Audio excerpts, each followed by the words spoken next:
बौद्ध धर्म के बारे में।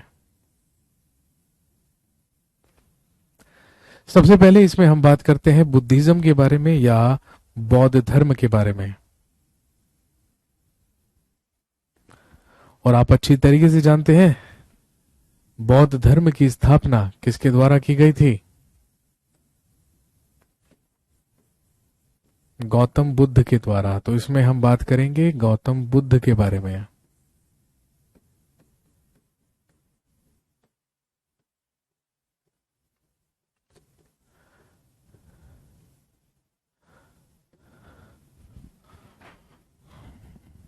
भाई हम सब जानते हैं भारत में बौद्ध धर्म की स्थापना गौतम बुद्ध के द्वारा की गई, इसीलिए गौतम बुद्ध के ही बारे में हम बात करेंगे। और आप जानते होंगे कि गौतम बुद्ध को ही क्या कहा जाता है? He is known as light of Asia. Gautam Buddha को ही एशिया का ज्योतिपुंज कहा जाता है। लाइट ऑफ एशिया या एशिया का ज्योतिपुंज। और ध्यान रखेंगे यही कहलाते हैं शाक्य मुनि। शाक्य मुनि इसलिए कहलाते हैं क्योंकि इनका जन्म शाक्य कुल में हुआ था। ये शाक्य कुल के क्षत्रिय थे, इसीलिए इन्हें शाक्य मुनि भी कहा जाता है।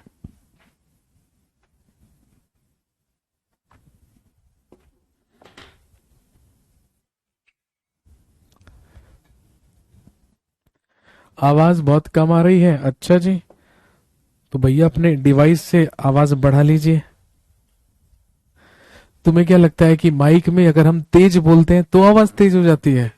अरे भैया ये तो माइक्रोफोन है, ये तो माइक है। अब इसमें मैं चिल्ला के बोलूं या इसमें मैं नॉर्मली बोलूं, आप तक आउटपुट उतना ही जाएगा जितना जाना है ना। अगर मैं सामने हॉल में खड़ा होकर चीख रहा होता तब तो समझ में आता है कि सर तेज बोलो तो आवाज तेज आएगी। ये माइक्रोफोन है भाई, ये माइक है, तो यहां से तो उतनी ही आवाज जाएगी जितना इसका आउटपुट होगा।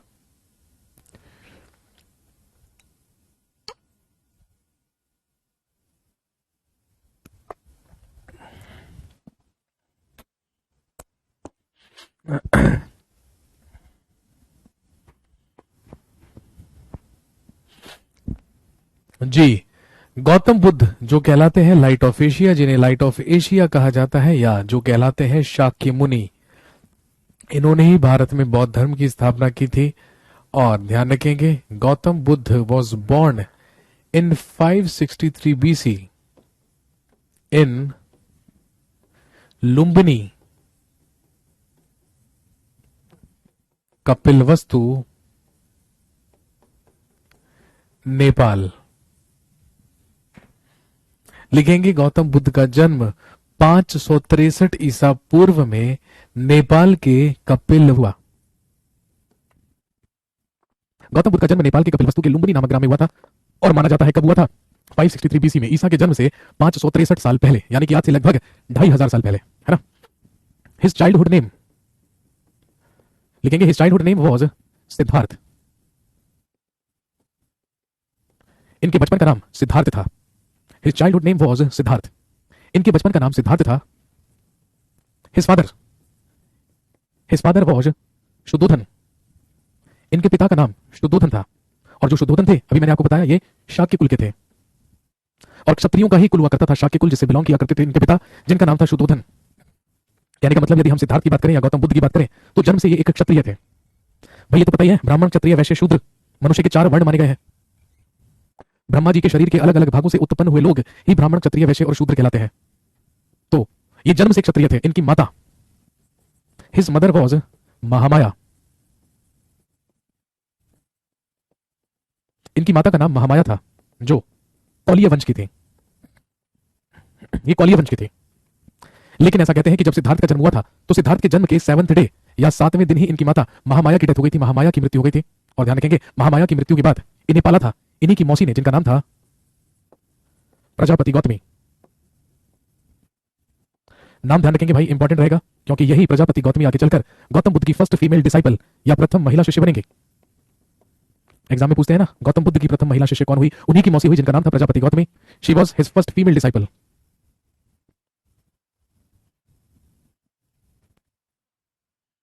इसके बाद हिज वाइफ वॉज यशोधरा।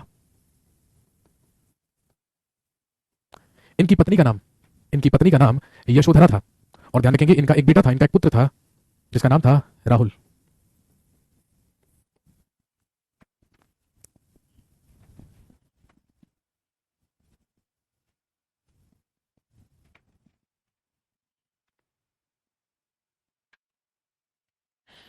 तो ये तो रही बात गौतम बुद्ध के इंट्रोडक्शन की या गौतम बुद्ध के बारे में। लेकिन कहानी आप सबने सुनी होगी, भाई आप जानते हैं कि जब सिद्धार्थ का जन्म हुआ था तो एस्ट्रोलॉजर्स ने, ज्योतिषियों ने इनके पिता शुद्धोधन को ये भविष्यवाणी की थी, ये फोरकास्टिंग की थी कि आपका पुत्र बड़ा होकर या तो एक बहुत बड़ा रूलर बनेगा, बहुत बड़ा शासक बनेगा, या फिर एक बहुत बड़ा मोंक, सन्यासी, भिक्षुक।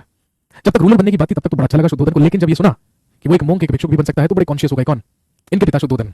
इसीलिए ध्यान रखेंगे सिद्धार्थ के बचपन से ही इन्हें पूरे ऐशो आराम में रखा गया, पूरी सुख सुविधाओं में, फैसिलिटीज में रखा गया। इन्हें हमेशा इनके महल में ही रखा जाता था, महल से बाहर जाने की परमिशन इनको नहीं दी जाती थी। सारी की सारी लग्जरियस और लेविश चीजें इन्हें वहीं पर अवेलेबल करवा दी जाती थी। यदि इन्हें किसी भी चीज की आवश्यकता होती थी तो वो तुरंत इनके पास हाजिर कर दी जाती थी। इनके जितने भी नौकर चाकर थे वो सब यंग और डायनामिक लोग थे। यदि किसी को भी कोई परेशानी होती थी या कोई भी बीमार होता था तो उसे तुरंत रिप्लेस कर दिया जाता था। और ऐसा इसलिए होता था क्योंकि इनके पिता शुद्धोधन ये चाहते थे कि जीवन में कभी भी सिद्धार्थ को ये ना पता चले कि जीवन में दुख नाम की भी कोई चीज है, परेशानी नाम की भी कोई चीज है। ऐसे ऐसे समय बीतता रहा और सिद्धार्थ बड़े होते रहे। लेकिन जब सिद्धार्थ बड़े हुए तो एक बार सिद्धार्थ की इच्छा हुई कि ये बाहर घूम कर आना चाहते हैं और देख कर आना चाहते हैं कि अपनी टेरिटरी और अपना क्षेत्र, अपना साम्राज्य कहां कहां तक विस्तृत है। इसीलिए सिद्धार्थ ने अपने सारथी को बुलाया। और हम सब जानते हैं सिद्धार्थ के सारथी का नाम क्या था? चन्ना या फिर चाण, क्योंकि कुछ ग्रंथों में चाण भी लिखा हुआ मिला है। तो इन्हीं का सारथी हुआ करता था चन्ना। तो सिद्धार्थ ने अपने सारथी चन्ना को बुलाया और चन्ना से कहा कि मेरा घोड़ा लेकर आइए, हम बाहर चलेंगे घूमने के लिए। आपसे क्वेश्चन पूछेंगे, बताइए गौतम बुद्ध के घोड़े का नाम क्या था? तो ध्यान रखेंगे इनके घोड़े का नाम था कंथक। गौतम बुद्ध या सिद्धार्थ के घोड़े का नाम था कंथक। सारथी मतलब जो रथ को चलाने वाला होता है उसी को सारथी कहते हैं, जो महाभारत में अर्जुन के बने थे श्री कृष्ण।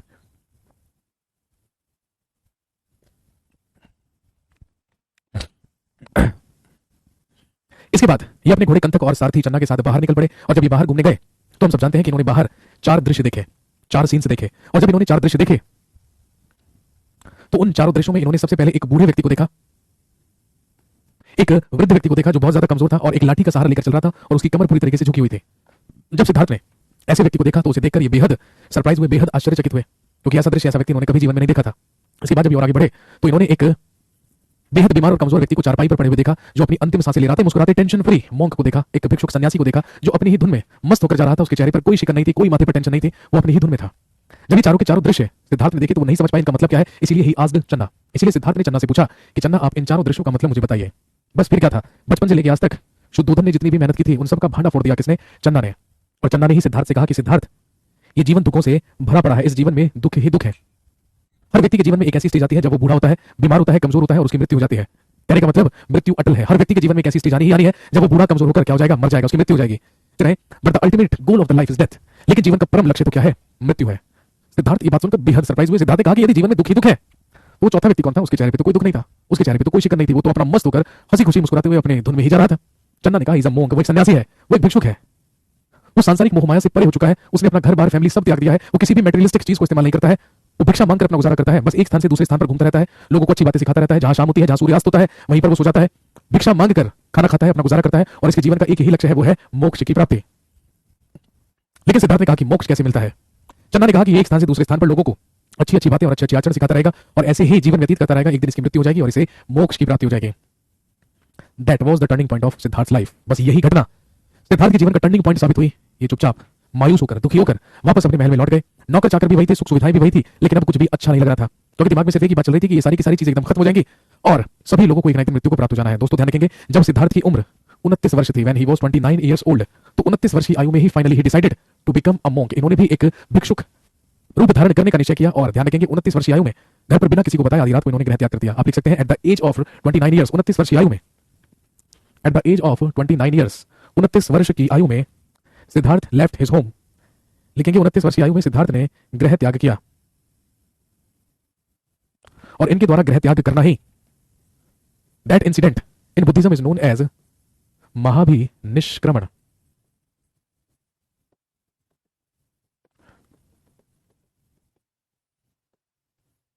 इसी घटना को बुद्धिज्म में क्या कहा जाता है? महाभिनिष्क्रमण कहा जाता है। महाभिनिष्क्रमण किया बिना किसी को घर पर बताए और पहुंचे at the bank of Anuma river, Anuma नदी के तट पर, और अनुमा नदी के तट पर ही जाकर अपना सर मुड़वाया, राजकुमारों वाले वस्त्र त्यागे, and he became a monk eight the bank of Anuma river, और अनुमा नदी के तट पर ही इन्होंने सन्यासी रूप धारण किया, ही बिकेम अ मोंक, और निकल पड़े महाज्ञान प्राप्ति की तलाश में, एनलाइटमेंट की खोज में। और हम सब जानते हैं after the meditation of 6 years, 6 वर्षों के बाद लिखेंगे सिद्धार्थ गॉट हिज एनलाइटमेंट इन गया। सिद्धार्थ को गया में महाज्ञान प्राप्ति हुई। और हम सब जानते हैं at the bank of Niranjana river, Niranjana नदी के तट पर।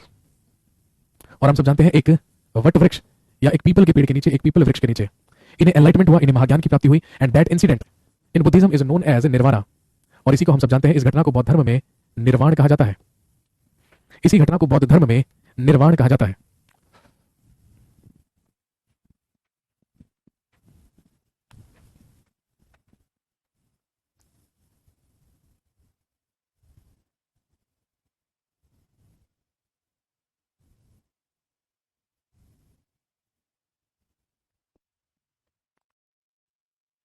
इसी घटना को कहा जाता है निर्वाण। और निर्वाण प्राप्ति के बाद ही हम सब जानते हैं, लिखेंगे गौतम बुद्ध ने अपना प्रथम उपदेश सारनाथ में दिया। He gave his first preachment. He gave his first preachment in Sarnath. Buddha ने अपना सबसे पहला उपदेश सारनाथ में दिया। और हम सब जानते हैं इनके द्वारा दिया गया प्रथम उपदेश ही बुद्धिज्म में कहलाता है धर्म चक्र प्रवर्तन।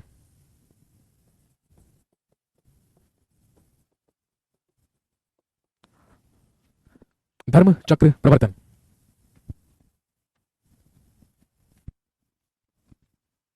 तो ध्यान रखेंगे गौतम बुद्ध ने अपना सबसे पहला उपदेश सारनाथ में दिया था। भाई उत्तर प्रदेश में वाराणसी में सारनाथ नामक जगह है, यहीं पर गौतम बुद्ध का प्रथम उपदेश हुआ था, जिसे धर्म चक्र प्रवर्तन भी कहते हैं। लेकिन यदि आपसे पूछें कि गौतम बुद्ध ने अपने सर्वाधिक उपदेश कहां दिए थे, तो पहला उपदेश तो इन्होंने सारनाथ में दिया, लेकिन इन्होंने सर्वाधिक उपदेश श्रावस्ती में दिया। और हम सब जानते हैं Shravasti was the capital of Kosala, महाजनपद की राजधानी थी श्रावस्ती। और श्रावस्ती में ही पाली भाषा में, इन पाली लैंग्वेज, इन्होंने अपने सबसे ज्यादा उपदेश दिए थे।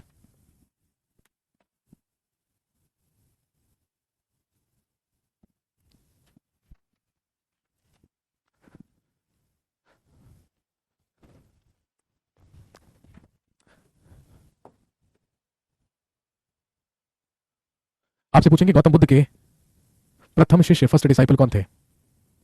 तो ध्यान रखेंगे गौतम बुद्ध ने सबसे पहले 2 शूद्रों को अपना शिष्य बनाया था। इन्होंने अपने सबसे ज्यादा उपदेश दिए थे।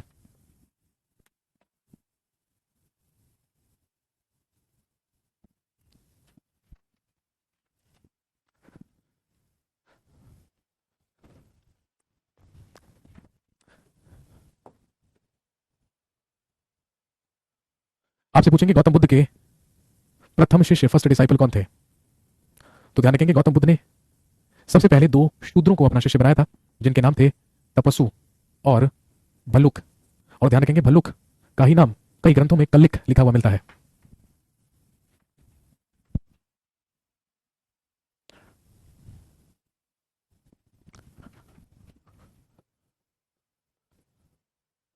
प्रथम महिला शिष्य हम सब जानते हैं इन्हीं की मौसी, जिनका नाम था प्रजापति गौतमी।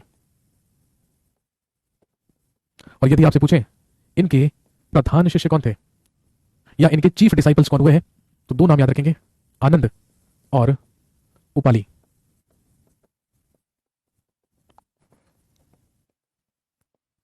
आनंद और उपाली इनके प्रधान शिष्य हुए हैं।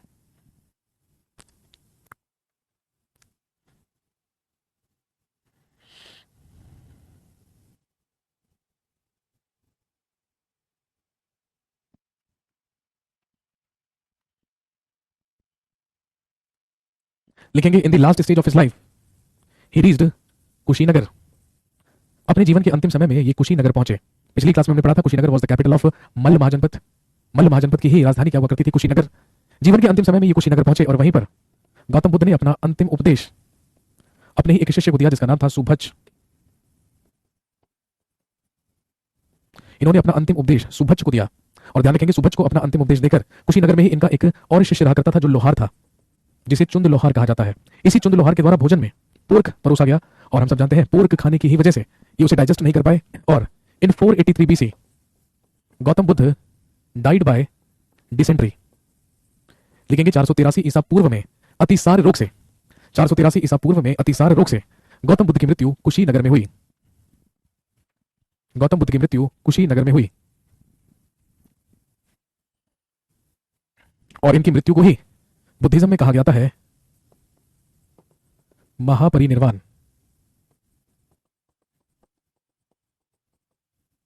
महापरिनिर्वाण। तो 3 टर्म्स याद रखेंगे गौतम बुद्ध के जीवन से संबंधित।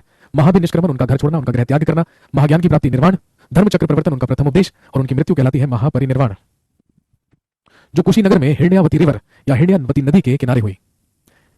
गौतम बुद्ध के बाद क्या हुआ भाई? गौतम बुद्ध के सबसे प्रधान शिष्य थे आनंद और उपाली और ये दोनों ही गौतम बुद्ध के उत्तराधिकारी बनना चाहते थे। लेकिन गौतम बुद्ध ने मृत्यु से पहले किसी को भी अपना उत्तराधिकारी घोषित नहीं किया, बल्कि उन्होंने कहा कि मेरे उपदेशों और मेरी शिक्षाओं को मानकर ही बुद्धिज्म फॉलो किया जाएगा या बौद्ध धर्म फॉलो किया जाए।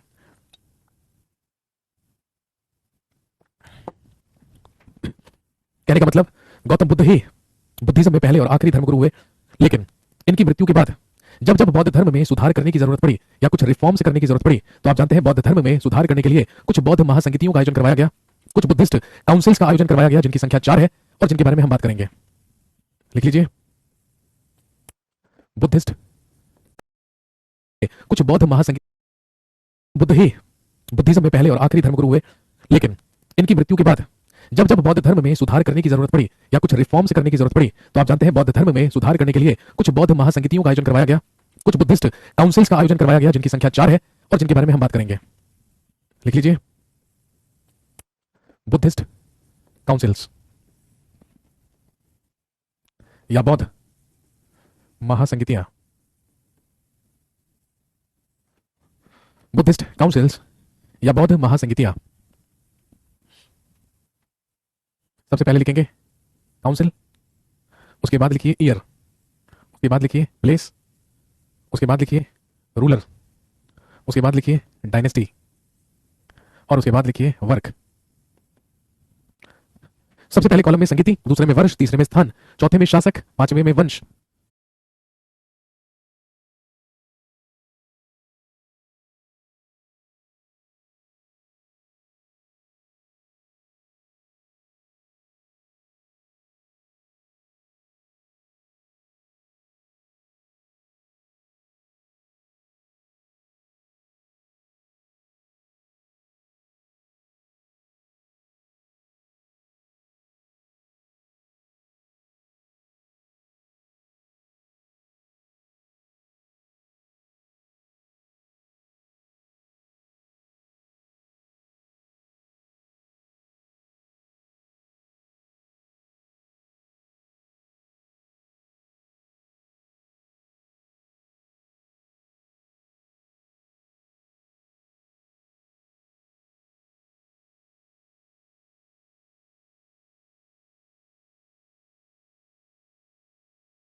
और लास्ट में कार्य। सबसे पहले फर्स्ट बुद्धिस्ट काउंसिल, प्रथम बौद्ध महासंगीति, जिसका आयोजन उसी वर्ष हुआ जिस वर्ष मृत्यु हुई गौतम बुद्ध के, 483 बीसी। और इसका आयोजन कहां पर हुआ? लिख लेंगे राजगृह में। इसका आयोजन राजगृह में हुआ। इसका आयोजन करवाने वाला शासक था अजातशत्रु, जो कि हर्यक वंश का शासक था, who was the ruler of Haryanka dynasty. और इसमें काम क्या हुआ हम सब जानते हैं। बौद्ध धर्म में दो पिटक जोड़े गए। और ध्यान रखेंगे, बौद्ध ग्रंथों को ही क्या कहा जाता है? पिटक कहा जाता है, जिसमें एक कहलाया सुत्त पिटक और दूसरा कहलाया विनय पिटक। सुत्त पिटक और Vinaya Pitaka. Next, second Buddhist council, जिसका आयोजन ठीक 100 साल के बाद हुआ, 383 बीसी में। Place was Vaishali, ruler was Kalashoka and dynasty was Shishunaga. ये शिशुनाग डायनेस्टी का रूलर था।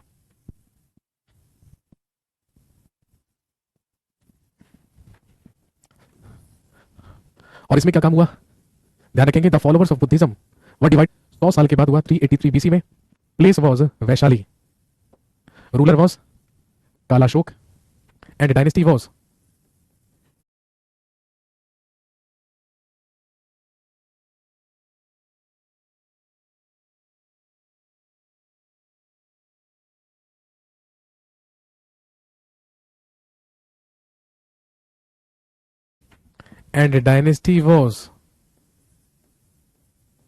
शिशुनाग। ये शिशुनाग डायनेस्टी का रूलर था।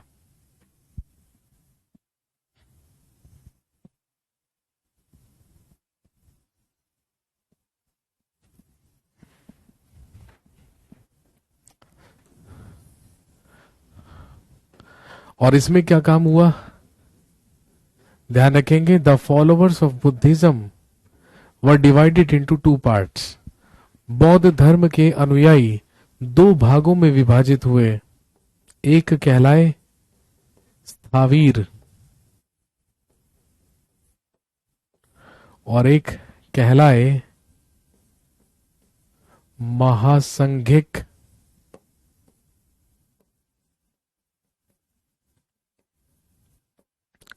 स्थावीर और महासंघिक में विभाजित हुए बौद्ध धर्म के अनुयायी या फॉलोअर्स।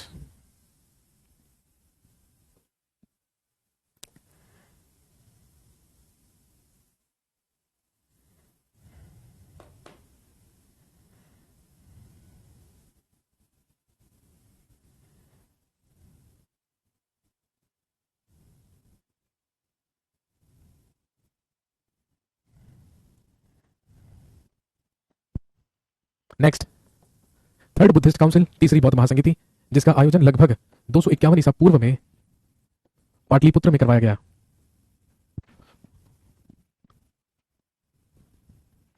आयोजन करवाने वाला शासक था अशोक, और हम सब जानते हैं who was the ruler of Maurya dynasty, जो मौर्य वंश का शासक था। He added third pitaka in Buddhism. इसने बौद्ध धर्म में तीसरा पिटक जोड़ा, जो कहलाता था, लिख लीजिए, Abhidhamma Pitaka.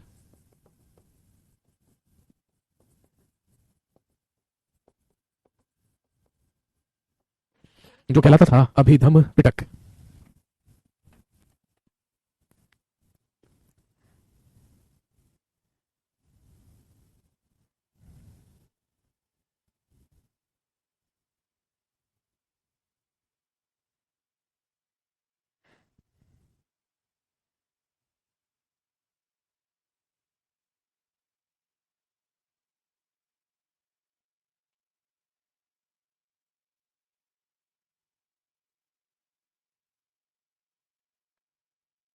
Next and the last, लिखिए फोर्थ बुद्धिस्ट काउंसिल, जिसका आयोजन हुआ फर्स्ट सेंचुरी में। Place was Kashmir, ruler was Kanishka, और हम सब जानते हैं ही was the ruler of Kushan dynasty. ये कुषाण वंश का रूलर था। और इसमें सबसे महत्वपूर्ण काम क्या हुआ? Buddhism was divided into two communities. बौद्ध धर्म दो समुदायों में विभाजित हुआ। एक कहलाए हीनयान बुद्धिस्ट और एक कहलाए महायान बुद्धिस्ट। तो हीनयान और महायान में विभाजित हुआ बौद्ध धर्म, और बौद्ध धर्म में दो कम्युनिटीज बन गई, एक कहलाए हीनयान और एक कहलाए महायान। नोट कीजिए फटाफट।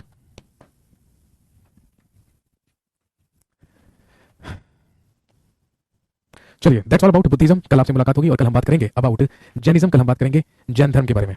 थैंक यू वेरी मच, शुक्रिया, धन्यवाद। See you tomorrow in the next class.